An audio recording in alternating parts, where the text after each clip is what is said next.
જેટલું મિનિમમ લોકોએ પણ આજે ખૂબ સરસ રીતે આજે સુરતના તમામ શહેરીજનોને આભાર છીએ કે આજે બહુ સરસ રીતે લોકોએ સપોર્ટ કરી રહ્યા છે અને સંપૂર્ણ રીતે પોલીસ તંત્ર અને કલેક્ટર તંત્ર મ્યુનિસિપલ તંત્ર બધા જે એજન્સીસ છે એ કામ કરી રહ્યા છે અને આજના સ્થિતિએ 2 કેસ પોઝિટિવ છે અને કુલ સુરતમાં 6 કેસ પોઝિટિવ છે અને રૂરલના મળીને કુલ 7 કેસ પોઝિટિવ છે અને આ સંજોગોમાં અત્યારે police commissioner Shri collector Shri અને રાજ્ય કક્ષાએથી નિમાયેલા મહેન્દ્ર પટેલ સાહેબ બધા લોકો સાથે અત્યારે શહેરના અલગ અલગ જગ્યાઓ નિરીક્ષણ કરતા આજે 100% લોકડાઉન અને એ લોકડાઉનને જનતાનો ખૂબ સરસ સહકાર છે.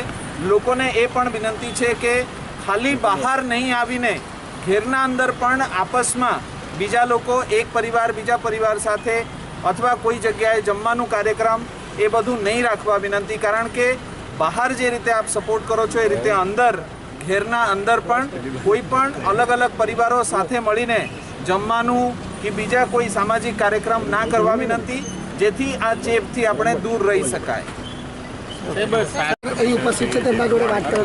એ પ્રમાણે ઘણા બધા અંશે જનતાનો પ્રતિસાદ ખૂબ સારો જોવા મળી રહ્યો છે અને રૂરલ વિસ્તારમાં એક કેસ પોઝિટિવ આવ્યો છે. એમના ટ્રીટિંગ ડૉક્ટર અને એની હોસ્પિટલના જે ટીમ હતી અને એમના જે નિયર બાય કોન્ટેક્ટ્સ હતા ઘરના મેમ્બર્સ, એ લોકોને અત્યારે આપણે ક્વોરન્ટાઇન કરી અને ક્વોરન્ટાઇન ફેસિલિટીમાં લાવી. અત્યારે જે ક્વોરન્ટાઇનમાં ગઈકાલે લગભગ 60 ઉપરાંત લોકો હતા અને આજે બીજા આ પેશન્ટના 27 અને કોર્પોરેશન વિસ્તારમાં છે એમના પણ જે ફેમિલી મેમ્બર્સ છે ક્વોરન્ટાઇન સેન્ટરમાં આવશે. પણ ક્વોરન્ટાઇન સેન્ટરમાં વી હેવ સફિશિયન્ટ કેપેસિટી અને જરૂર પડે આપણે બીજી જગ્યાએ ક્વોરન્ટાઇન કરવા માટે પણ નવી ક્વોરન્ટાઇન ફેસિલિટી પણ ઊભી કરી રહ્યા છીએ. ગ્રામ્ય વિસ્તારમાં પણ જરૂર પડે આપણે વાપરી. સર, હોસ્પિટલ તૈયાર કરવામાં આવી રહી છે નવી સિવિલ.